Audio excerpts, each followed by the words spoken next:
Olá pessoal, professor Samuel. Nessa videoaula a gente vai trabalhar com a escrita de ACLs, que é acrônimo de Access Control Lists ou listas de controle de acesso. E as listas de controle de acesso, ou as ACLs, como a gente fala, né, no contexto de roteadores Cisco, elas representam um recurso bastante poderoso para transformar um roteador em um firewall. Tá? Ele pode ser um firewall stateless ou ele pode ser um firewall stateful. Ele é um firewall stateless quando eu simplesmente escrevo regras estáticas e ele aplica essas regras nos pacotes que estão trafegando entre duas redes. Então eu pré-defini lá o que eu permito ou o que eu nego, e o firewall stateless, sem manter estado nenhum da conexão, ele verifica essa regra e aplica sumariamente. O firewall stateless é aquele que trabalha mantendo um status das conexões, né? Então a partir dele a gente pode, por exemplo, permitir a entrada de tráfego cuja conexão de saída estabeleceu efetivamente uma conexão, né? É o que a gente chama de parâmetro connection established, né? Uma conexão estabelecida. E esse tipo de firewall acaba sendo um pouco mais oneroso para o roteador. Mas, via de regra, a ACL permite que a gente escreva os variados tipos de regras para a gente permitir ou negar determinado tipo de tráfego na rede, né, que se enquadre, que seja correspondente àquilo que a gente estava prevendo na hora de escrever as regras. E o laboratório 9 do livro, então, ele traz esse cenário em que a gente pode trabalhar um pouco com as regras de firewall. Nesse cenário aqui, basicamente eu vou estar trabalhando com vocês com 3 ou 4 regras, mas aproveitem depois esse cenário e façam testes escrevendo outras regras de outras máquinas para outras máquinas, para vocês terem certeza que vocês estão familiarizados com o processo de escrita de ACL. Tá? Bom, então o que a gente vai ter aqui no nosso cenário, né? A gente tem um roteador que está destacado aqui através do círculo amarelo, e é nele que a gente vai configurar as nossas regras de firewall. E pendurado nesse roteador, a gente tem dois switches, tá? Dois switches pendurados nesse roteador, cada um representando sua respectiva rede LAN, sua respectiva rede local. Então a gente tem o switch 2 aqui na rede 192.168.10/24 e o switch 1 na subrede 172.16.10/24.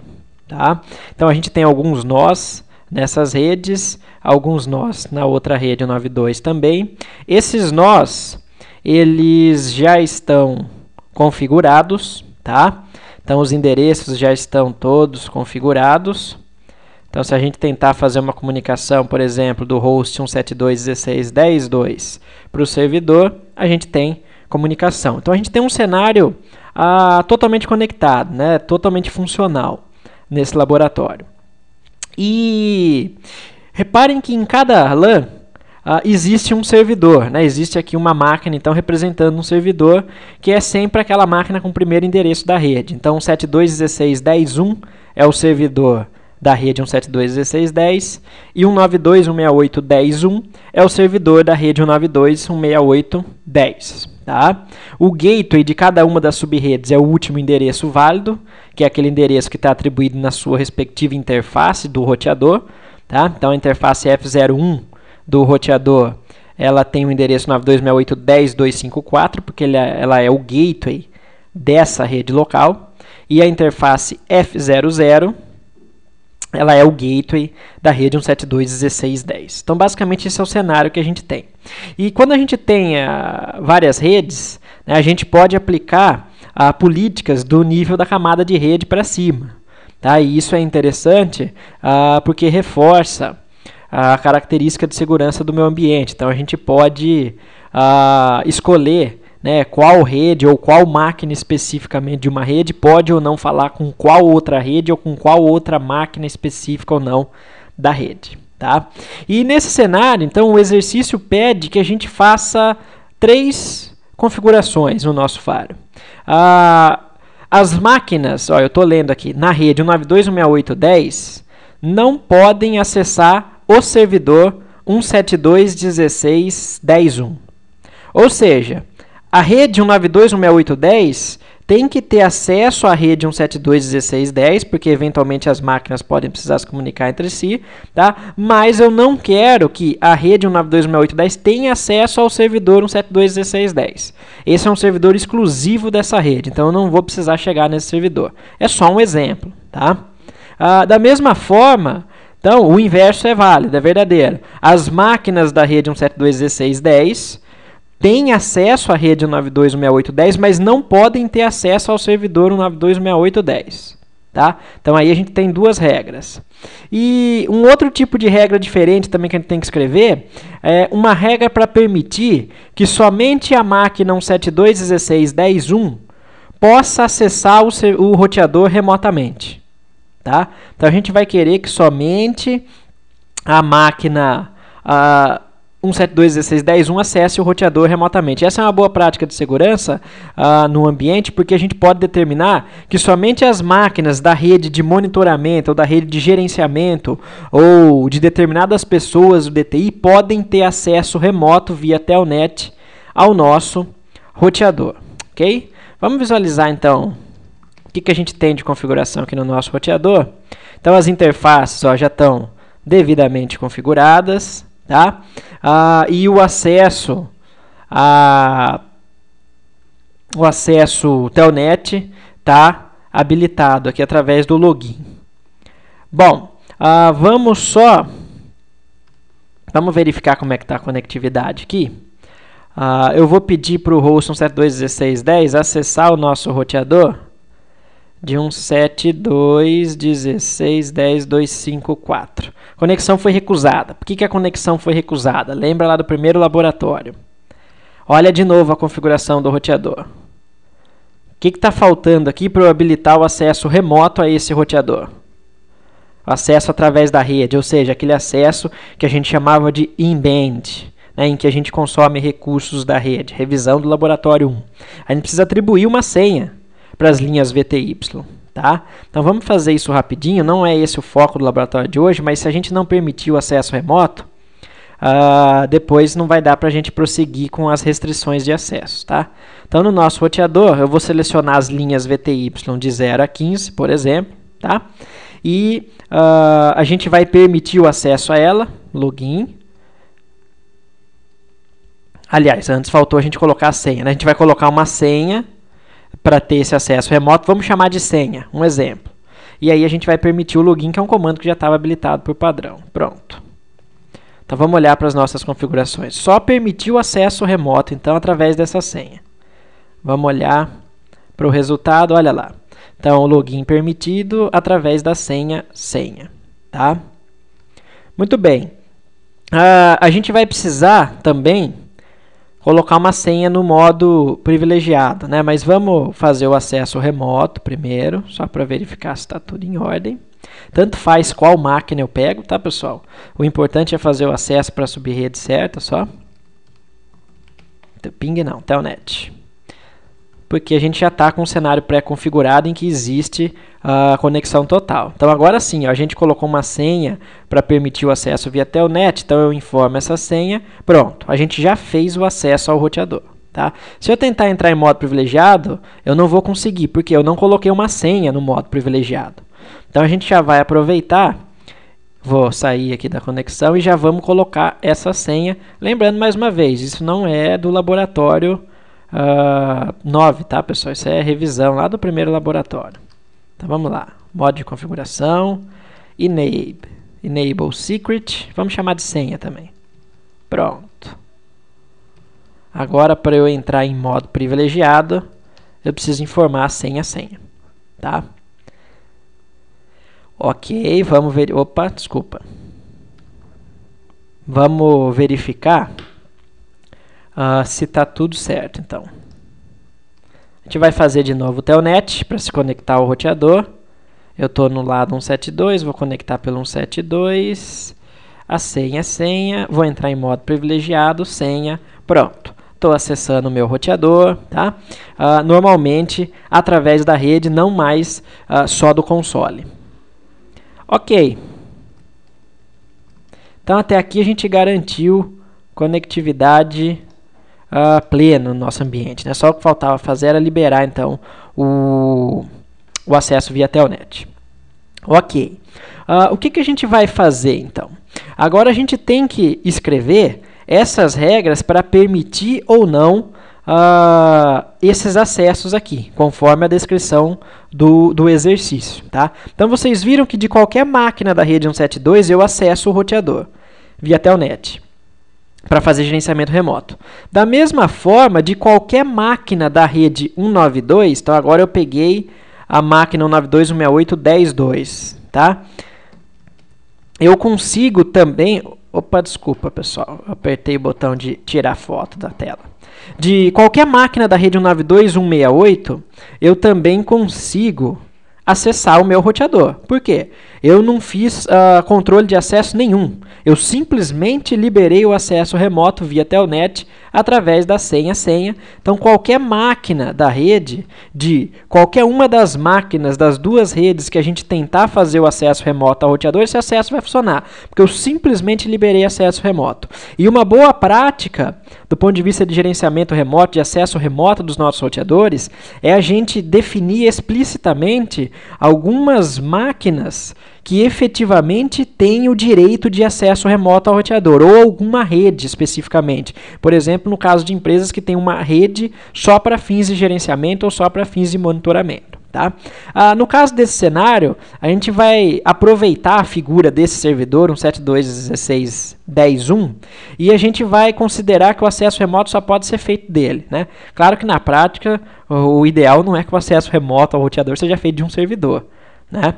Você não vai acessar um servidor para fazer um acesso remoto ao roteador. Você vai ter algumas máquinas que têm direito de gestão, né? De acesso remoto ao equipamento. Mas a gente vai fazer o teste dessa máquina só para ilustrar e para exemplificar qual seria o processo de configuração.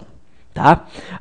Sempre que a gente fala de controlar acesso ao roteador, então, acesso ao roteador, propriamente dito, e basicamente ele está falando então de acesso remoto, né, as linhas VTY, as listas que a gente escrever, necessariamente elas têm que ser aplicadas no contexto das linhas VTY.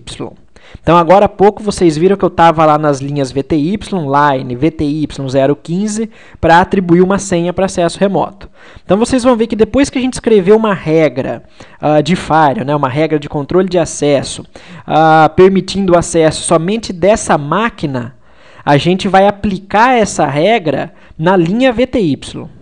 Tá? Então, esse aí seria um primeiro tipo de aplicação de lista de controle de acesso, para acesso diretamente ao roteador, tráfego entrante ao roteador no contexto de acesso remoto. Então a gente está falando de linhas VTY. Mas o escopo maior de aplicação das ACLs é no controle do tráfego interrede, ou seja, entre redes distintas. Né? Essa é a grande importância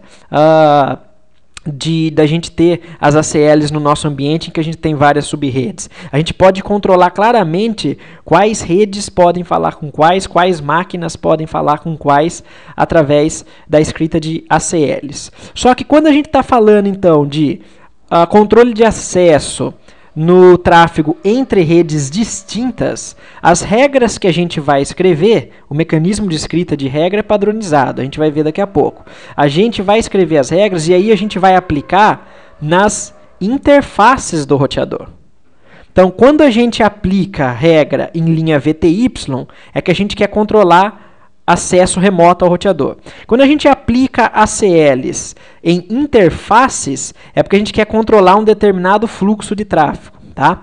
E sempre, cada interface de rede de um roteador pode ter no máximo 2 listas de controle de acesso associadas a ela. Uma no sentido entrante, que a gente chama de in, e outra no sentido sainte, que a gente chama de out. Então, por exemplo, eu quero controlar o acesso da máquina 9268.10.3 para a máquina 172.16.10.2. Então, eu vou escrever uma determinada regra falando o seguinte, ó, todo o tráfego originado por esse IP, e destinado a esse IP, ou seja, todo o tráfego originado por 192.68.10.3 e destinado a 172.16.10.2, eu vou permitir ou negar, depende do que eu quero fazer. Então, aí a gente escreveu a regra. Depois de escrever a regra, a segunda tarefa importante é eu aplicar essa regra. E aonde que a gente aplica a regra? Em uma interface. Tá? E em qual interface eu vou aplicar? Isso depende do resultado que você quer. Tá? E normalmente a gente tem algumas opções.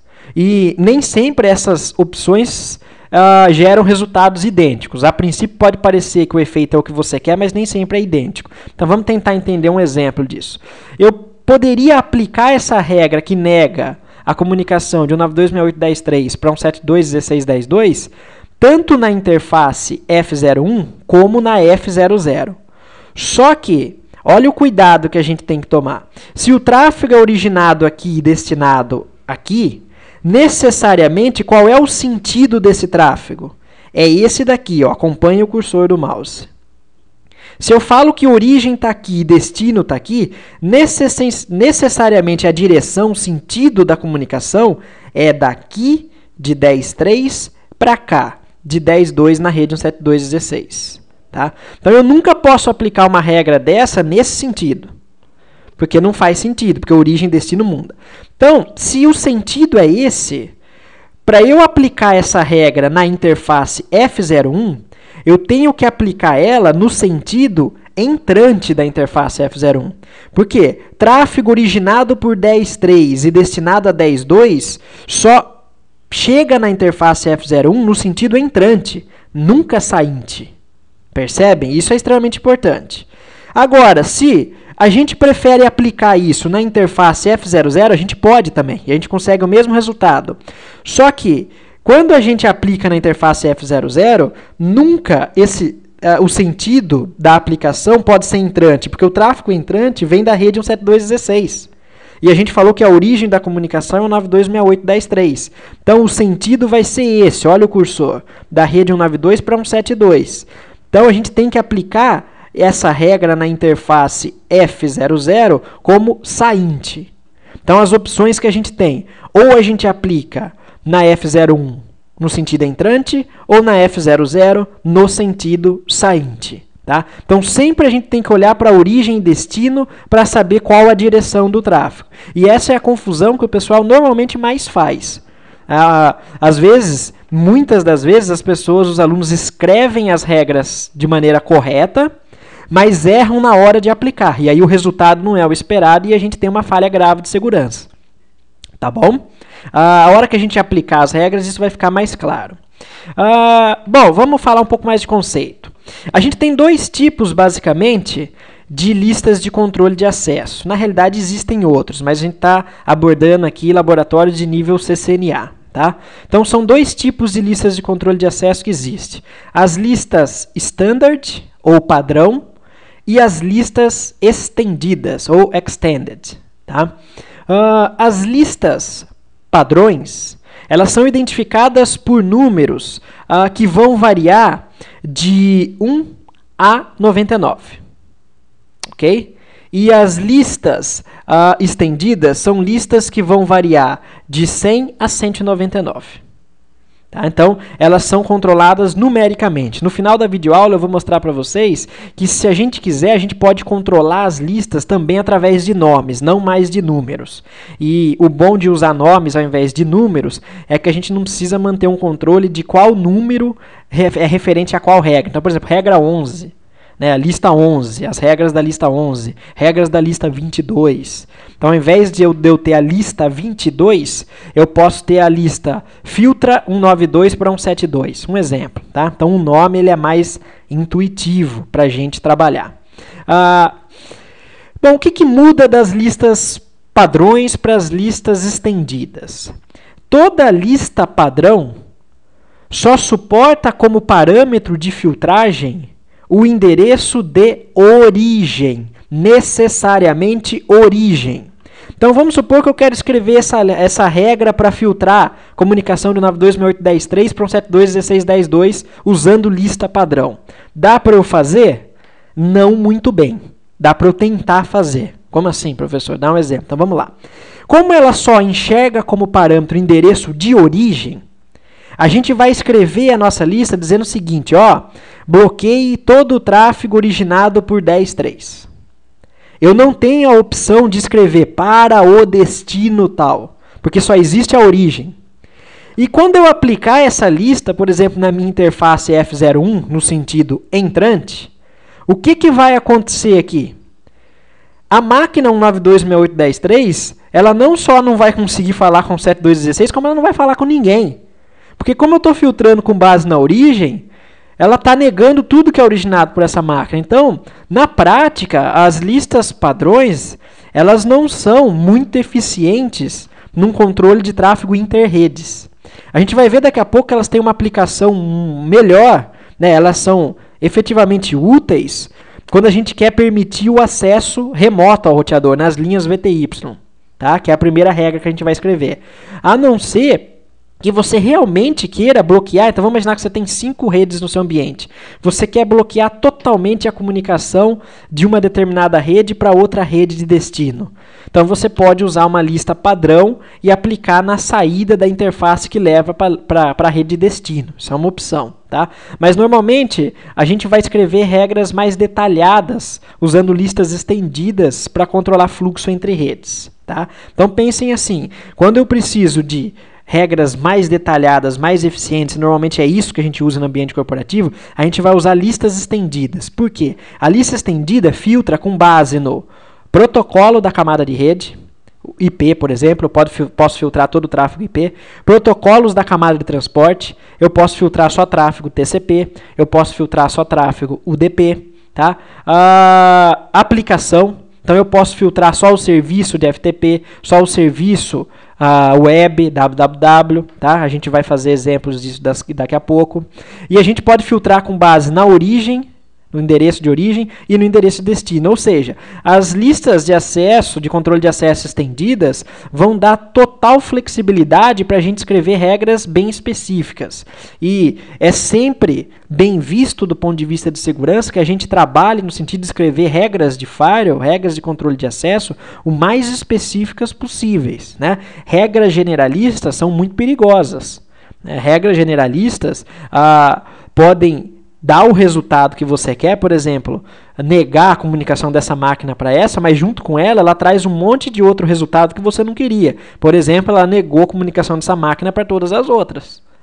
Então, a gente vai trabalhar com listas estendidas quando a gente precisar de uma especificidade maior, e na grande maioria das vezes, no controle do tráfego inter-redes, é isso que a gente vai precisar.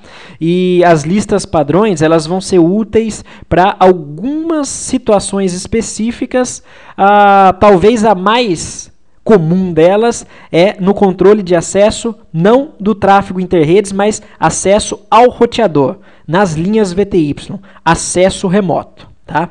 Então eu vou mostrar a sintaxe das duas listas para vocês, a padrão e a estendida, na medida que a gente estiver trabalhando nos exercícios, que eu acho que fica mais produtivo do que eu ficar falando aqui sem vocês enxergarem o que eu estou fazendo, tá? Só uma outra observação importante, uma característica do iOS da Cisco. Sempre que você cria uma lista de acesso, mesmo que ela não tenha regra nenhuma, por padrão, toda lista de controle de acesso do iOS da Cisco tem uma regra implícita, ou seja, você não enxerga essa regra no final da lista, negando todo o tráfego. Então, se eu criar uma regra, uma lista 1, eu não escrevi regra nenhuma, e aplicar numa interface do meu roteador, eu vou anular o tráfego nessa interface. Então, muito cuidado com isso, pessoal, tá? E por que é importante vocês tomarem cuidado com isso? Se você criar uma regra de acesso, uma lista de controle de acesso, e escreverem só regras de negação, eu nego o acesso dessa máquina para essa, eu nego o acesso dessa máquina para essa, e eu aplicar isso na minha rede, também a gente vai anular a interface. Por quê? Eu não permiti nada. Eu neguei explicitamente esses dois acessos, mas no final tem uma outra negação total. Né? Então, via de regra, eu nem precisaria negar nada, porque eu já estou negando tudo. Percebe? Eu não precisaria especificar a negação se a lista já nega tudo para mim. Então, sempre, pelo menos uma regra de permissão as listas têm que ter. Tá? E aí tem algumas abordagens, né? É sempre preferível que você escreva as permissões e deixe a negação padrão para todo o restante do tráfego, mas tem situações em que você quer negar uma ou duas ou três conexões e quer permitir todo o resto. Então você tem que escrever no final da sua lista uma regra de permissão total. Tá? Então, lembrando que as primeiras regras que você escreve, as regras, elas acabam sendo as regras mais específicas. Tá? A sequência das regras, ela é importante. Então, se eu escrever a primeira regra permitindo tudo, e na sequência eu escrever um monte de regra negando uma série de coisas, eu vou estar permitindo tudo. Porque na hora do tráfego ser analisado com a minha lista, sempre eu vou ter um match, uma correspondência com a primeira regra que permite tudo. Então, a gente tem que ter muito cuidado com a sequência lógica de escrita das nossas regras de controle de acesso. Ok? Muito bem, então. Bom, então vamos lá. A gente vai fazer primeiro, no livro, o primeiro exercício que tem é o de configuração da permissão do acesso ao roteador. Então, a gente viu, eu mostrei para vocês que até então, todas as máquinas das duas redes tem acesso remoto via Telnet ao nosso roteador. Tá? Então, vou pegar o servidor 92.168, por exemplo. Telnet 92.168.10.254. Pronto. Conexão aberta. Tá? A gente acessou o nosso roteador. Só para mostrar, só para mostrar para vocês que o acesso está totalmente permissivo. Né? Eu posso tudo. Agora a gente quer escrever no nosso roteador uma regra para dizer o seguinte, ó, só o computador do fulano, que é o responsável pelo acesso remoto ao roteador, pode acessar esse roteador via Telnet, mas ninguém na minha rede. Então, como é que ficaria essa configuração no nosso roteador? Bom, pronto, vamos lá. Então, para fazer isso, a gente tem que escrever uma access list, tá?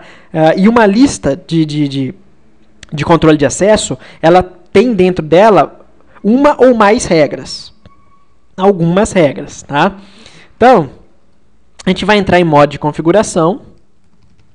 Pronto. A primeira coisa que a gente tem que fazer sempre é escrever as regras de controle de acesso. E preste atenção que escrever regra de controle de acesso não quer dizer, em tempo real, bloquear, permitir ou negar qualquer tipo de tráfego. Você simplesmente está criando as regras previamente. Então, por exemplo, o comando do show access lists mostra as listas de controle de acesso que eu tenho. Eu não tenho nenhuma por enquanto, porque eu não criei nada. Mas o fato da lista de controle de acesso existir não quer dizer que ela está em operação, porque eu tenho que aplicar ela depois. Então, isso dá uma certa liberdade para a gente escrever as regras que a gente quer e depois a gente pode aplicar e, eventualmente, até reaproveitar algumas regras. Tá? Ok, então. Bom, feito isso, então a gente vai agora criar uma primeira regra de acesso. Qual é essa regra de acesso? Eu quero permitir que somente essa máquina, então essa máquina responde pelo IP 172.16.10.1, acesse o servidor remoto. Então, vamos pensar se eu preciso de uma lista de controle de acesso padrão ou estendida para esse fim. Bom, quem vai ser a origem da minha comunicação? 172.16.10.1. Origem é um parâmetro que eu tenho em lista padrão. Ok, até aqui tudo bem. Quem vai ser o destino? Vai ser o meu roteador. Né? Ele vai ter um ou mais IPs alcançáveis. Eu posso alcançar ele por esse outro IP aqui sem problema nenhum. Tá? Então, quando eu estou falando de acesso entrante para fins de gerenciamento, acesso remoto ao meu roteador, eu não preciso especificar o destino, porque eu estou falando de acesso nas linhas VTY, e acesso nas linhas VTY é ele mesmo. Então, esse é o melhor caso de aplicação e de uso de listas padrões que a gente tem. Basta eu especificar as origens. Quem eu quero que tenha acesso ao roteador? 172.16.10.1. Então, eu posso colocar esse endereço na origem. Esse também, eu posso colocar esse endereço. Toda a rede, eu posso colocar o endereço de rede. A gente vai ver que quando a gente estiver escrevendo as nossas regras de controle de acesso estendidas, a gente vai usar a wildcard mask. né, que é aquela máscara coringa que permite eu determinar um dado intervalo de endereços que eu quero permitir ou negar o acesso. No contexto da lista padrão, isso não vai acontecer. Tá? Então, na lista padrão, eu vou especificar um ou alguns endereços, né, dos quais eu quero permitir acesso ao meu roteador. Lembrando, esse endereço pode ser tanto o endereço final de um host, o IP completo, ou o endereço de rede, por exemplo, 172.168.10.0. Tá bom? Bom, então vamos lá. A gente está aqui no nosso roteador, então a gente vai escrever uma lista de controle de acesso padrão. A sintaxe é access list, e aí na sequência a gente tem que informar o número dessa lista. Lembrem daquilo que eu falei para vocês. Listas de 1 a 99 são listas padrões. De 100 a 199 são estendidas. Então, se o que eu quero é uma lista padrão, necessariamente o número tem que ser de 1 a 99. Tanto faz qual é o número. Lógico, eu tenho que saber depois. Tá? Para seguir o que a gente está usando aqui no livro, eu vou trabalhar com uma lista de acesso de número 10. Tá? E na sequência, eu vou apertar uma interrogação aqui para vocês verem. Ó. Eu tenho algumas opções. Né? Basicamente, eu sempre vou poder permitir ou negar tráfego. Sempre eu vou poder permitir ou negar tráfego. O remark, quer dizer notação, é para eu escrever um comentário nessa lista. Então, por exemplo, eu podia usar remark e escrever permite acesso remoto a partir do host tal. Tá? Só para eu lembrar, quando a gente listar a lista, esse remark vai aparecer. Então, por exemplo, remark acesso permitido. Acesso permitido. Pronto, só para vocês verem que isso daqui é só um rótulo, uma informação, uma anotação. Tá? Então vamos voltar lá. Access list 10. Então agora eu tenho que definir se eu quero permitir ou negar. Né? Então, no contexto do iptables lá do Linux, quem já está habituado a trabalhar com iptables, sabe que lá no Linux existe a ação, né, accept, a ação drop, a ação reject, e isso vai variar de sistema para sistema. No contexto do iOS, para ele existe o permit, que é o permitir, e o deny, que é negar. Tá? Como eu quero permitir o acesso somente desse host, eu vou escrever uma regra de permissão especificando essa origem. Por que eu não vou negar todos os demais? Porque, por padrão, explicitamente vai existir uma regra de negação para todo o restante. Então, é muito mais fácil eu escrever uma regra de permissão para um do que eu escrever uma regra de negação para vários. Tá? Então, a gente vai permite. E agora, olha a informação que a gente tem que colocar. A origem. Source, tá? E aí a gente tem algumas palavras-chave que a gente pode usar aqui no contexto da nossa lista de acesso, né? Por exemplo, a gente pode usar o N, que quer dizer qualquer máquina, tá? A gente pode usar o host para dizer que vai ser um host específico, ou a gente pode especificar um endereço que traz, por exemplo, uma rede completa. Então vamos supor que eu quisesse permitir o acesso para toda a rede 10. Eu não vou dar enter, eu não vou confirmar essa regra. Ó, na sequência, quando eu uso o endereço, eu tenho que especificar a máscara wildcard na sequência. Lembrando que a wildcard mask, ela tem a lógica da seguinte maneira, né? Todos os bits, ela tem o formato de 32 bits, igual a um IP, e sempre que a gente tiver um bit 0, a estrutura dela é uma sequência de bits zeros, depois uma sequência de bits 1s, e a diferença da wildcard mask para a máscara de rede é que eu posso intercalar esses bits para representar algumas situações interessantes, né? Como, por exemplo, permitir só endereços pares, endereços ímpares e tudo mais. Sempre que eu tiver uma correspondência zero no dígito binário equivalente ao dígito binário do endereço que eu escrevi aqui, isso quer dizer que eu estou travando essa posição. Sempre que eu tiver bit 1, isso quer dizer que eu estou permitindo todos os intervalos possíveis. Então, vamos supor que eu quisesse permitir toda a rede 172.16.10. A wildcard mask seria essa. Eu estou travando o primeiro octeto, 172, o segundo e o terceiro, e estou permitindo qualquer variação aqui no quarto octeto. Tá? O interessante da Wildcard Mask, e é por isso, e ela não é uma máscara de rede, cuidado para não confundir, é que eu não preciso estar preso à máscara de rede que eu usei na rede. Então, por exemplo, na rede 172.16.10, eu usei uma máscara de rede /24, mas nada me impede de na Wildcard Mask eu fazer isso daqui, ó. E se eu fizer isso, eu estou permitindo todo o acesso de toda a rede 172, toda a rede 16... Aliás, desculpa, só da rede do primeiro octeto 172, o segundo octeto 16, de forma que o terceiro e o quarto octeto pode ser qualquer valor. Tá? Inclusive, eu poderia colocar 0 aqui, que a representação seria a mesma. Ok? Se a gente fosse especificar um único endereço, então, por exemplo, só o servidor, sem usar a palavra host, isso é uma correção no roteiro 9.1 do livro, tá, pessoal? Faltou a palavra host antes do endereço. Se eu vou especificar só esse endereço aqui, na sequência, a gente teria qual Wildcard Mask? Pensa um pouquinho aí, o que vocês acham? Se eu quero só esse endereço, não pode variar o primeiro octeto, não pode variar o segundo octeto, não pode variar o terceiro octeto, não pode variar o quarto octeto. Okay? Então, essa seria o Wildcard Mask.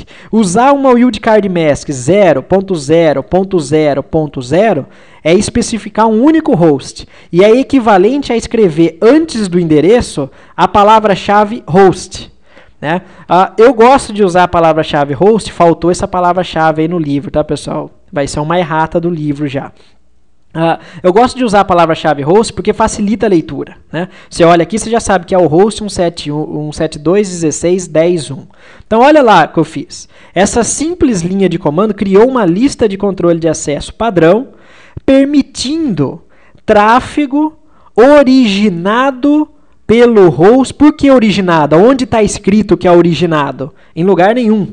O que define que é originado é que isso é uma lista padrão e o único parâmetro dela é o endereço de origem. Tá? Isso é o parâmetro. Então, essa lista 10 permite todo acesso originado pelo host 172.16.10.1. Agora, então, eu tenho que negar o acesso para todos os outros, não é isso? Eu tenho que escrever uma regra negando o acesso para todos os outros. Qual seria essa regra? Access list 10 deny. N, negando qualquer tráfego. Eu preciso dessa regra? Não preciso. Por quê? Implicitamente, ou seja, você não enxerga, mas toda lista de acesso já tem uma regra no seu final negando todo o resto. Então, só o que eu estou permitindo vai efetivamente ser liberado na nossa rede. Tá? Quando a gente aplicar essa regra. Então, uma lista de controle de acesso padrão consiste basicamente nessa sintaxe aqui. Access list para chamar a lista, número da lista, se eu quero permitir ou negar, se é uma rede, e daí eu uso a Wildcard Mask para definir esse intervalo. Pode ser a rede inteira, pode ser um pedaço de uma rede. Tá? Então, por exemplo, se você trabalhar com uma Wildcard Mask .63, por exemplo, você vai bloquear um determinado intervalo de hosts dentro do contexto da sua rede. Tá? E isso vai variar dependendo do que você quer fazer. Tá? Lembra lá das contas, né? da variação das máscaras também. Então, se você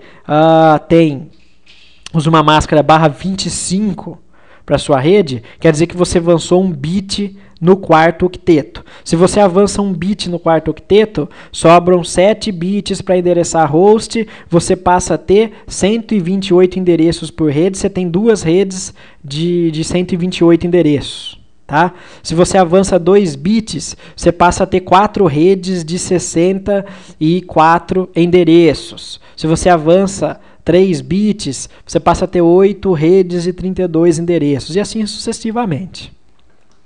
Bom, ok. Então a gente criou essa regra.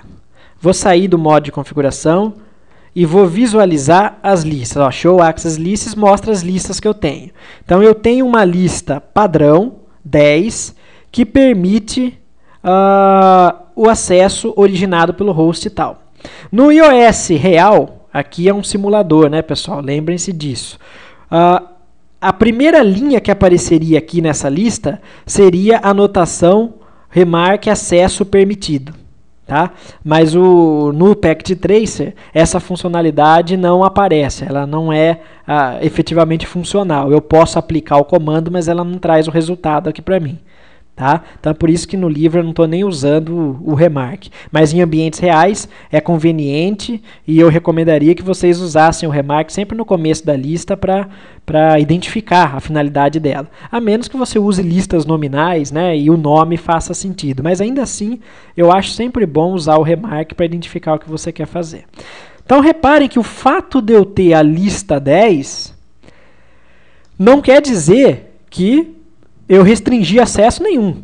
Qualquer máquina da minha rede que já tinha acesso ao meu roteador continua acessando o meu roteador normalmente. Por quê? Eu simplesmente escrevi a lista. Eu não apliquei ela. Tá? E como é que a gente faz para aplicar a lista para impedir o acesso nas linhas VTY, o acesso remoto no meu roteador? Nesse caso específico, a gente tem que entrar nas linhas VTY em todas as que eu quero aplicar, tá? Então, nas 16 primeiras linhas. Opa, linha não, né? É line. Olha, eu já aportuguesando aqui o iOS, né? Então, a gente entra nas linhas VTY que a gente quer aplicar, line VTY 015, e o comando que a gente vai usar é o access class. Então, access class é o comando para aplicar ACL. Agora a gente referencia o número dessa lista. Então, a gente usou a lista de número 10. Então, 10. E a gente tem que agora aplicar e definir o sentido desse acesso. Então, é uma comunicação que está entrando no roteador, porque quem faz acesso remoto ao roteador está entrando no meu roteador. Então, a gente coloca a palavra in. Então, access class, número da lista, in, vai aplicar aquela lista nas linhas VTY de 0 a 15. Vamos sair do modo de configuração. Então, reparem que a configuração foi bem objetiva. Tá? Vamos olhar, então, a running config.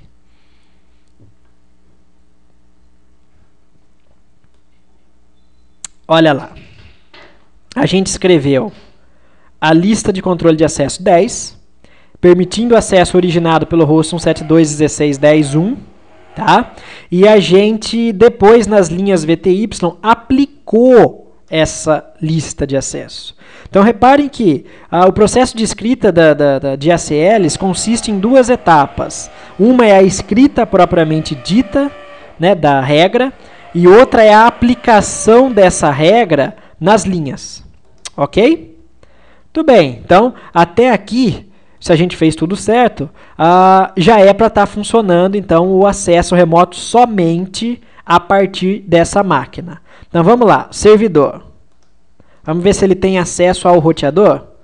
172.16.10.254. Normal. Tá?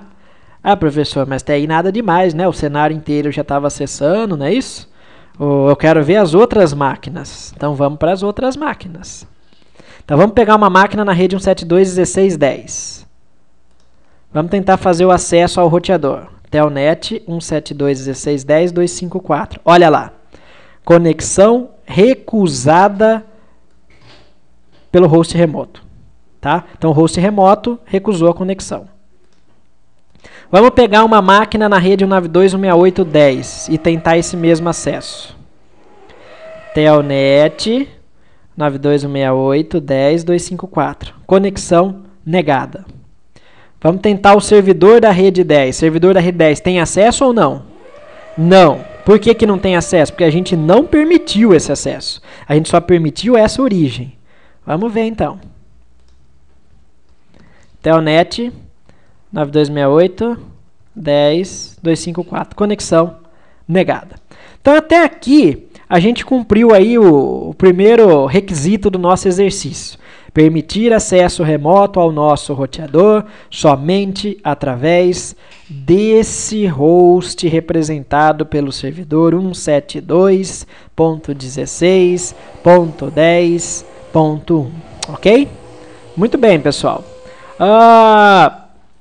Agora, a gente vai partir para as próximas regras, né? Então, basicamente, o processo de escrita de uma ACL padrão é esse, a sintaxe não muda, tá? Agora, o exercício, a prática disso fica por conta de vocês. Não adianta eu ficar fazendo um monte de lista padrão aqui, que vai ser só um processo repetitivo. Então, usem a videoaula para recapitular o processo e façam outros testes no cenário. Escrevam listas diferentes, tá? Para praticar. Porque para aprender a trabalhar com a ACL, o importante é a prática. Tá? Se você não praticar, não adianta. Só assistir a videoaula não vai resolver. Tá? Bom, então agora a gente vai partir para outra modalidade, que é a lista estendida. E essa sim é efetivamente muito mais útil no ambiente real, porque ela é específica e regras de firewall, regras de controle de acesso, tem que ser o mais específicas possível, né? O mais específica possível, elas têm que ser bem específicas. Ok, então o que a gente vai fazer? São duas regras, né? A gente vai dividir então em mais dois requisitos. Vamos fazer um e depois o outro. Então a gente vai concentrar em um só agora. Qual o um que a gente vai concentrar agora? A gente vai escrever uma regra para falar que somente as máquinas na rede 192.168.10 não vão poder acessar o meu servidor 172.16.10, tá? Então a gente quer fazer o quê? Vamos entender o que a gente quer fazer. Você não pode sair escrevendo a regra. Você tem que entender o que você quer fazer. Então vamos lá. Você quer que nenhuma máquina nessa rede acesse essa máquina especificamente. A origem do tráfego vai ser a rede. O destino vai ser esse servidor especificamente. E reparem que eu não estou falando de serviço. Estou só falando que as máquinas da rede tal não podem acessar o servidor tal. Tá? E quando a gente não especifica um serviço, então FTP, servidor web, a gente usa como protocolo o IP, que é a camada 3, camada de rede. Tudo que está em cima dele, seja TCP, seja UDP, seja qualquer serviço, eu estou bloqueando. Por quê? Essa regra quer que eu negue total acesso dessa rede 192.168.10 para esse host. Tá? A segunda regra é a mesma coisa no sentido inverso. Só para mudar um pouco o cenário, eu vou melhorar essa segunda regra e vou negar um serviço específico, mas depois. Então vamos concentrar no que a gente quer fazer agora. A gente quer escrever uma ACL estendida para negar toda a comunicação da rede 10, 192.168.10, para o servidor 172.16.10.1. Tá? Hoje, né, agora, atualmente, até esse momento, a gente tem total conectividade ao servidor 172.16.10.1. Tanto das máquinas da rede 172.16.10, olha o ping que eu fiz agora, como das máquinas da rede 192.168.10.254. Todo mundo é capaz de pingar o meu servidor. Tá? Então, depois que a gente escrever a regra, se a gente escrever essa regra certo, o que vai acontecer? Qual vai ser o resultado esperado? Somente essas máquinas que representam a rede 172.16.10 vão poder pingar esse servidor. As máquinas da rede 192 não vão, e a gente viu que até agora elas pingam. Tá? Então, vamos lá para o nosso roteador e a gente vai escrever essa regra. Então, agora a gente está falando de uma lista estendida. Então, access list, a gente tem que atribuir um número para ela. Como é uma lista estendida, eu vou usar o número 100, porque tem que ser um número de 100 a 199. Tá? A gente vai negar, eu quero negar que o tráfego originado na rede 192.168.10.0 acesse o servidor 172.16.10.254. Então, a gente vai negar. A diferença agora da lista estendida para a lista padrão é que olha lá quanta opção de protocolos eu tenho. Tá? Se eu quero negar qualquer tipo de tráfego, eu vou usar o protocolo IP, que é de camada 3. Tudo que está em cima dele, ele nega. Por exemplo, se a gente quisesse negar o serviço web, a gente usaria TCP. Por quê? O serviço web trabalha com o protocolo TCP na camada de transporte. Tá? Se eu quisesse negar um determinado serviço que usa UDP, um serviço multimídia qualquer, por exemplo, a gente trabalharia com o protocolo UDP. Então, repare que para você escrever as regras de controle de acesso, você tem que conhecer o perfil do tráfego das aplicações e o perfil do tráfego da sua rede. Então, não é só uma questão de conhecer sintaxe. Sintaxe é o de menos. Você tem que saber o perfil do tráfego, tá? Então, vamos escrever essa regra. Access list sem, a gente vai negar toda a comunicação, então IP. Agora o parâmetro que a gente vai ter aqui é o endereço de origem, na sequência endereço de destino. Tá? Cuidado que a ACL do iOS da Cisco não é que nem o iptables lá no Linux, que eu posso alterar a ordem dos parâmetros. Necessariamente agora vem o endereço de origem. Qual vai ser o nosso endereço de origem? Toda a rede 192.168.10.0. E eu tenho que usar na sequência sempre a wildcard mask para dizer o que está travado e o que não está travado. Então, eu vou manter o primeiro octeto, vou manter o segundo octeto, vou manter o terceiro octeto. No quarto octeto eu vou permitir qualquer intervalo possível. Ok? Se eu quisesse permitir, por exemplo, só os primeiros 128 endereços da rede 92.168.10, a gente usaria ponto .127. Tá? Só os primeiros 64, ponto .63. Só os últimos 128, a gente teria que mudar esse final 0 para 128. Okay? Lembrem-se lá do cálculo de subredes da matemática binária para entender o porquê desses números aqui. Tá? É uma questão de prática, pessoal. Então vamos lá. A gente está trabalhando com exercícios mais objetivos para vocês fixarem os conceitos principais. Mas depois, mais uma vez, façam o teste com outras situações. Tá? Façam os testes com outras situações. Então a gente está negando todo o tráfego originado na rede 192.168.10 e destinado, como agora é um host específico, eu vou usar a palavra-chave host 172.16.10.1. Tá? Se eu quisesse, eu poderia escrever isso da mesma forma fazendo isso daqui, ó. Host, aqui, ó, destino 172.16.10.1, tudo travado, tá? Mas eu acho que fica mais legível, mais organizado escrever dessa forma, então eu vou estar utilizando essa forma com vocês, ok? Pronto, escrevemos a nossa lista estendida. Então, de cara, vocês veem que a lista estendida, ela é mais detalhada, obviamente, né? Por isso que ela é estendida, porque eu tenho mais parâmetros. Quais parâmetros a mais eu tenho? Um protocolo de uma determinada camada, e é isso que vai me permitir bloquear todo tipo de tráfego, um tráfego específico de algum serviço, um endereço de origem e um endereço de destino. Existe um outro parâmetro que a gente vai usar no próximo exercício desse laboratório, que é o serviço especificamente. Tá? Mas até aqui a gente criou essa lista. Vamos visualizar nossas listas. Show Access Lists. Olha agora, eu tenho a lista 10, que é uma lista padrão, standard, que eu já havia criado. Outra coisa interessante do Show Access Lists, pessoal, deixa eu aproveitar e já falar. Estão vendo que agora apareceu aqui two matches, duas correspondências? O que isso quer dizer? Que essa lista já teve duas correspondências até o momento, ou seja, já foi iniciado 2 acessos remotos ao meu roteador. Tá? Já foram iniciados 2 acessos remotos ao meu roteador. Então, se eu pegar aqui, por exemplo, uma máquina qualquer e fizer um novo acesso ao meu roteador, opa, aqui não, desculpa, tem que dar um match, né? Se eu pegar e fizer um acesso qualquer ao meu roteador, é só o servidor. Eu já esqueci a regra que eu escrevi. Pronto.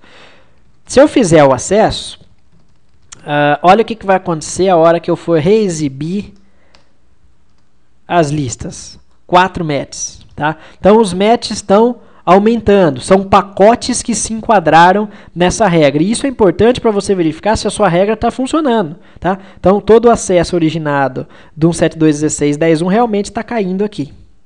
E agora surgiu, então, uma nova lista estendida identificada pelo número 100, que nega toda a comunicação originada na rede 10 para o destino 172. O que está faltando aqui? Pensem. Eu falei para vocês que toda lista de controle de acesso tem no final dela implícito uma regra de negação de todo o tráfego. O que isso quer dizer? Isso quer dizer que eu escrevi uma única regra de negação e a próxima é uma negação de todo o resto que não é a negação que eu já fiz. Ou seja, se eu aplicar essa regra em alguma interface, eu vou anular essa interface. Então, como eu fiz uma regra de negação, agora eu tenho que ter alguma regra de permissão. E então eu tenho que voltar na minha regra, então eu vou escrever uma nova regra. Ó. Então, para eu escrever uma segunda regra dentro da mesma lista, eu chamo a mesma lista, access list 100, tá? E eu vou permitir toda a comunicação de qualquer máquina para qualquer máquina. Tá? De qualquer máquina para qualquer máquina. N quer dizer qualquer. Pronto, agora sim a minha lista vai funcionar. Vamos ver o resultado? Olha agora que interessante. Então, a lista estendida 100 tem duas regras. Tá? Lembrando que essas regras têm que ser escritas na sequência certa. Se eu escrevo primeiro a regra de permissão e depois a regra de negação, eu perdi a funcionalidade da minha lista. Por quê? Eu estou permitindo tudo para depois negar. Então, sempre eu vou ter um match aqui, ó, permita tudo. Então, primeiro eu escrevo as regras mais específicas, nesse caso a negação. Agora eu tenho que aplicar essa regra. Então, vamos pensar aonde aplicar essa regra. A gente sabe que tem que ser numa interface. Eu tenho duas interfaces. Qual interface eu vou aplicar essa regra? Bom, eu quero negar todo o tráfego originado nessa rede destinado para esse servidor. Eu posso aplicar nessa interface no sentido entrante ou nessa no sentido sainte. Uma das duas aplicações que eu fizer, a gente vai ter o mesmo resultado nesse cenário. Mas as boas práticas dizem o seguinte, e isso é importante que vocês tenham em mente. A gente vai aplicar listas padrões sempre o mais próximo do destino possível. Ou seja, qual é a interface mais próxima do destino? Essa é a mais próxima da origem. Essa é o mais próximo do destino. Então é aqui que a gente aplicaria. Por quê?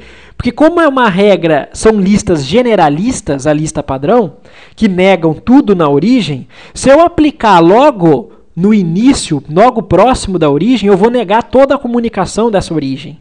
Tá? Então a gente vai aplicar o mais próximo destino possível. Agora, as regras estendidas, as listas estendidas, a gente sempre vai aplicar o mais próximo da origem possível. Por quê? Ela não vai anular todo o tráfego. Ela vai anular especificamente o que eu quero. E como eu sei origem e destino, a vantagem de eu estar aplicando ela o mais próximo da origem possível é que eu evito o tráfego de pacote desnecessário durante a minha rede até eu chegar no meu destino, para esse pacote ser negado só lá no final. Por exemplo, imagine que ao invés de um roteador, nesse círculo amarelo eu tivesse 3 roteadores. Eu poderia então aplicar a regra na interface de entrada do primeiro roteador ou na saída da interface do último roteador. Se eu aplico na entrada do primeiro, assim que o pacote chega nessa interface, ele já é descartado. Se eu aplico na saída do último, o pacote vai passar toda a rede, todos os meus roteadores, para só no final ser descartado. Ou seja, eu gerei uma sobrecarga, um uso de banda desnecessário na minha rede. Tá? Então as regras são essas, recapitulando, isso está escrito no livro. A gente deve sempre aplicar listas de acesso, de controle de acesso padrão, mais próximo do destino possível. Lista estendida o mais próximo da origem possível. Então, no nosso caso, qual é a interface mais próxima da origem? A F01 no sentido entrante. Tá? Então, vamos lá para o nosso roteador. A nossa regra é a 100. A gente vai entrar na interface F01. Tá? E a gente vai aplicar a lista, cuidado que o comando agora é outro, tá? Não é mais access class. Access class é só para acesso remoto. IP access group, o número da lista e o sentido, se é entrante ou sainte. Pronto, apliquei essa regra. Tá? Então a gente entrou na interface e aplicou a regra, a lista 100, que contém essas duas regras, no sentido entrante. Então, todo o tráfego que tiver uma correspondência com uma dessas linhas dessa lista, logo na entrada da interface F01 vai ser tratado, tá? Vai ser permitido ou negado. Olhando a running config, então olha o que apareceu aqui. A aplicação da regra na interface e as regras que a gente escreveu. Tá? Então você pode usar o showrun para exibir a regra. Então eu vi que é a regra 100, eu posso olhar aqui o que a regra 100 está fazendo. A regra 100 está negando toda a comunicação de rede originada pela rede 192.68.10.0. Olha o wildcard mask para saber que é a rede 192.68.10.0. Destinada ao host específico 172.16.10.1. Vamos ver? Bom, as máquinas da rede 172 têm que pingar o servidor 172.16.10.1. As máquinas da rede 192.68.10 não podem pingar. Então vamos lá. Ping 172.16.10.1. Resposta. Vamos olhar o nosso roteador. Show Access List. Tá? Ok. Deixa ele aqui e daqui para frente eu vou sempre listando. A máquina 72.16.10.3. Ping 172.16.10.1. Resposta. Por que não apareceu uma correspondência aqui na permissão? E essa é uma excelente pergunta. Se eu mandei um ping para o servidor, isso não é uma correspondência? Não. Por que não é? E aqui vem uma observação importante. Cuidado! Firewall de camada 3, firewall de filtragem, só vai receber comunicação inter-redes, entre redes distintas. Não adianta eu colocar um firewall na minha empresa e achar que isso é a solução mágica de segurança para o meu ambiente, porque firewall de camada 3, baseado em roteador, só funciona no tráfego entre redes. Tráfego de qualquer máquina da rede 172.16.10 para a própria rede 172.16.10 acontece no domínio do switch. Não passa pelo roteador. Então, um ping... Deixa eu colocar ping aqui, ó. ICMP. Um ping de 172.16.10.3 para o servidor não chega no meu roteador. Eu não preciso usar o gateway para sair para um roteador, para sair para outra rede, porque eu estou na mesma rede. Então, existem outras soluções de segurança que fazem o que a gente chama de segurança no nível do first hop, primeiro salto, no nível de acesso, aqui dentro de switches. Tá? Então, lembrem-se, isso vale muito para aqueles que gostam muito de usar o IP tables no Linux, nas empresas. Né? O firewall de camada 3 só serve para filtrar comunicação entre redes. Então, se a sua empresa é pequena, só tem uma rede local e a internet, que é uma rede externa, o firewall vai filtrar toda a comunicação entre essa rede LAN e a rede WAN, a internet. Mas ele não vai filtrar comunicação nenhuma da rede LAN só. Percebe esse detalhe? Agora, se na sua empresa, e aí uma vantagem então clara de criar sub-redes na minha empresa, se a sua empresa tem várias sub-redes distintas, a comunicação entre essas sub-redes distintas, por exemplo, por departamento, eu filtro através do firewall de camada 3. Ok? Mas vamos voltar lá. A gente escreveu a regra, então eu pinguei o servidor, agora eu vou tentar pingar o servidor no 172.16.10 a partir da rede 192. 172.16.10.1. Olha lá, não deu.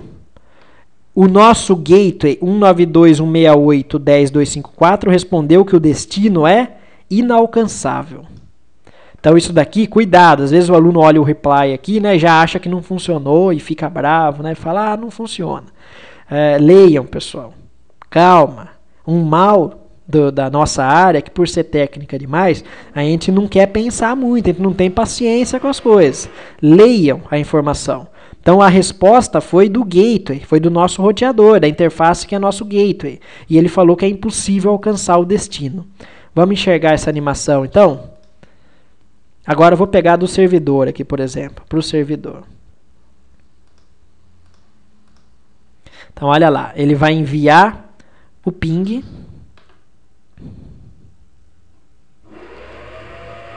Olha o que aconteceu. o roteador negou e ele manda aquela resposta dando a satisfação, né? Falando, ó, eu não consegui encontrar esse destino. Por quê? Quando o pacote chegou aqui na entrada da interface, ela viu que existia uma regra na lista 100 que bloqueava esse tipo de encaminhamento, esse tipo de tráfego. Então, o roteador não passou isso para frente. Ok? Muito bem. Então, vamos continuar. Agora, no livro, né, o livro pede para a gente fazer o processo inverso, né? Ou seja, bloquear toda a comunicação da rede 172.16 até o servidor 92.68.10.1. Mas para não ficar muito repetitivo, eu vou mudar um pouco isso. Tá? Aqui no servidor 192.168.10.1, tem um serviço rodando de HTTP, um servidor web, como se fosse uma intranet. O que isso quer dizer? Todas as máquinas em todas as redes conseguem acessar o servidor 192.168.10.1 através do browser. Tá? Por exemplo, uma intranet. Então, 10.1. Olha lá. Esse Cisco Packet, isso é uma página web. Tá? Então, todo mundo, qualquer uma das redes, tá, pessoal? O acesso está para todos. Pronto, o acesso está funcionando. Então, o que eu vou fazer agora? Eu vou bloquear somente o acesso ao serviço web do servidor 92.68.10.1 originado na rede 172.16.10. E a gente vai ver depois que o ping vai continuar funcionando, porque eu não vou bloquear o protocolo IP. Eu vou bloquear o protocolo TCP serviço www. Ok? Então, vamos lá. Vamos escrever essa regra. O princípio é o mesmo, é uma lista estendida. Tá? Modo de configuração, senha, enables, pronto. Modo de configuração, então a gente vai escrever a access list. Agora eu vou mudar também, aproveitar que a gente está mudando, ao invés de usar os números, pessoal, eu vou usar não a lista identificada por número, mas a lista identificada por nome. Tá? Para eu usar um nome ao invés de um número, a gente tem que começar pelo comando IP. Então isso é diferente do livro, tá? Isso é um a mais que eu estou fazendo aqui na videoaula para vocês. Então, IP Access List, olha o detalhe agora. Ó. Eu tenho que informar se a lista é estendida ou padrão, vai ser uma lista estendida, e eu tenho que dar um nome para ela. Olha lá, um nome. Tá? Eu vou chamar essa lista de Fire, vai, pronto. É um exemplo. E eu vou dar um Enter. Então, olha que agora a gente entra no modo de escrita de ACL nominal, Named Access Control List, estendida. E ela vai ser identificada não mais pelo número 100, 101, 102, mas pelo nome. E isso é bastante interessante. E agora a gente vai escrever a regra propriamente dita. Então, o que eu quero fazer? Negar toda a comunicação originada pela rede 192.168.10.0. Não, desculpa. Originada pela rede 172.16.10.0, destinada para o servidor 192.168.10.1, especificamente seu serviço web. Serviço web é www, ou porta 80 por padrão, que funciona com base no TCP na camada de transporte. Então, como é que vai ser a escrita dessa regra? Eu vou negar, eu vou deny, tá? Toda a comunicação TCP, porque lembre-se que eu vou bloquear o serviço web. Então, o protocolo da camada de transporte é TCP.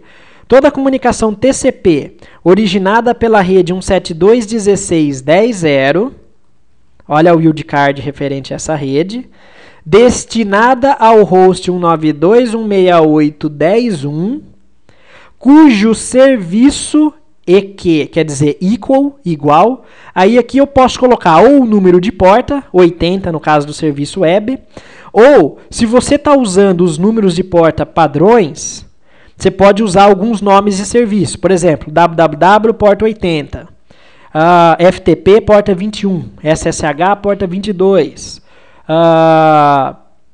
Telnet porta 23. Tá? Então, eu colocar aqui www é equivalente a eu colocar 80. Se no seu servidor web você mudou a porta padrão para 80, não tem problema. Você coloca a porta aqui. Eu vou colocar www.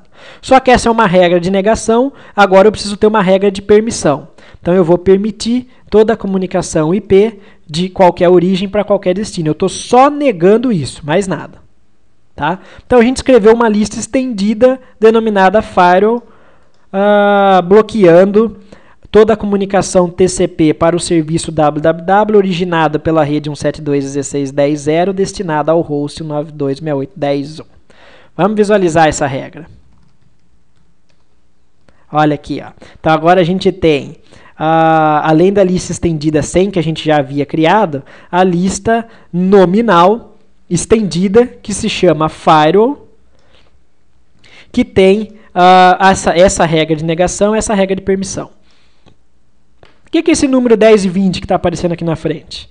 Bom, como eu posso amanhã querer escrever novas regras de firewall entre essa e essa regra, para eu não ter que apagar e começar tudo de novo, porque a regra é sempre sequencial. Esse número é um recurso que surge na lista nominal, onde eu posso falar que a minha regra vai ser a linha 15.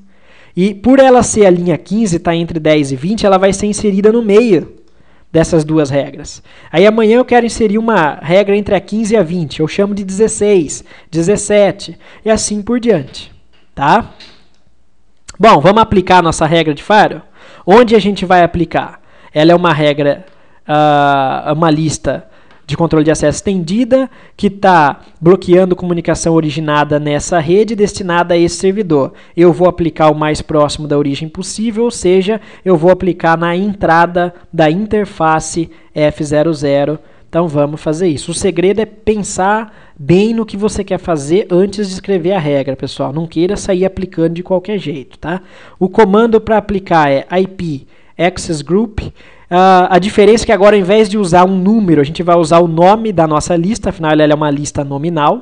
Tem que ser o mesmo nome, tá, pessoal? Sentido de entrada. Pronto. Basicamente o mesmo processo. Ok? Vamos olhar a nossa running config. Olha lá como fica até mais organizado a lista nominal. Ó. Eu tenho aplicado a lista firewall na entrada da interface F00. A lista firewall contém essas regras de firewall aqui. Ok? Vamos testar? Vamos lá. As máquinas da minha rede 92 continuam acessando o servidor web normalmente. Agora eu vou pegar a máquina 172.16.10.3 e vou tentar acessar o serviço web na máquina 10.1. Eu dei Enter, ó. Não apareceu nada. Vamos, ó, request timeout. Está bloqueado o serviço. Tá? Agora, se eu tentar pingar o servidor, ping 92.168.10.1, está respondendo. Ok? Então vamos ver uma animação. Opa, deixa eu apagar, já tinha uma regra. Ping da rede 172 para o meu servidor. Olha lá. É um pacote de ping, tá? Deixa ele passar aqui pelo roteador.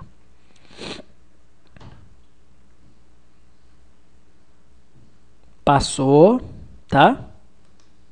Por que passou? Porque é um pacote de ping. Olha o cabeçalho CMP aqui, ó. Chegou no meu servidor. O servidor responde e tá tudo certo.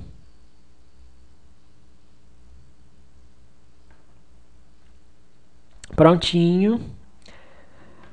Ok.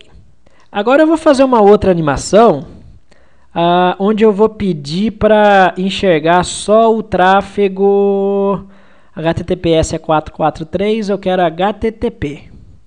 Onde está o HTTP? Eu não estou enxergando, mas ele vai aparecer aqui em algum lugar. Aqui, ó. Pronto. HTTP. E eu vou originar, então, uma comunicação HTTP dessa máquina para essa.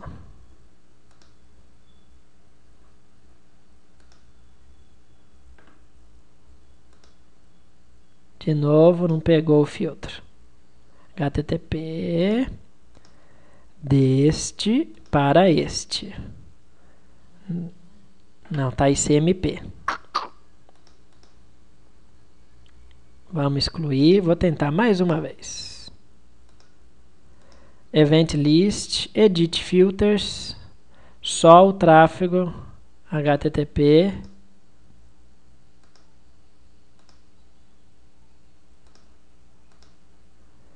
originado no 172.16.10.3 destinado ao... Não, ele está pegando ICMP. Eu queria mostrar o bloqueio da imagem para vocês, mas não tem problema. O importante é vocês enxergarem que o bloqueio do HTTP ocorreu porque quando a gente vem no browser e tenta acessar o servidor, olha lá, eu dei Enter, ele não acessa. Ele está sendo bloqueado porque é uma correspondência. Mas, como eu estou fazendo vários acessos HTTP aqui, se eu vier agora no meu roteador, olha aqui a tentativa de acesso. Opa.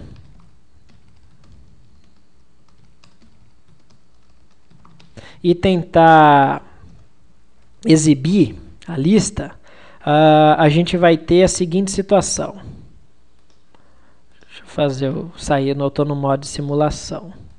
Pronto, agora vai funcionar. Ele vai dar o timeout daqui a pouco. Pronto, timeout. A gente olha aqui para a lista, olha a quantidade de matches no bloqueio da regra originada na rede 172, destinada ao servidor no seu serviço web. Tá? E agora aumentou mais ainda porque eu dei um monte de Go lá no browser. Ok, pessoal? Então, acho que essa videoaula deu para vocês terem aí uma base, né, de como escrever os diversos tipos de ACLs que a gente pode ter. Esse é um assunto bastante cobrado no exame CCNA e independente do exame de certificação, ele é um assunto muito importante no cotidiano do profissional de redes. Eu sempre vejo nas aulas que a maior parte das dúvidas dos alunos, né, muitos têm dúvida na hora de escrever as regras, mas a maior parte das dúvidas que eu enxergo é que às vezes o aluno sabe escrever a regra, mas ele não sabe aplicar. Então, se você não entender aonde você tem que aplicar essas regras, não adianta você saber escrever essas regras. Então, pratiquem, pessoal. Pega esse cenário, cria novas situações, bloqueie o acesso FTP de máquina específica para uma determinada servidor específico. Façam outros testes, tá? Porque praticando, cada vez você vai dominar com mais maestria o processo de escrita de ACLs. Ok, pessoal? Então, o laboratório 9... era isso. Espero que vocês tenham gostado. Um abraço para todo mundo.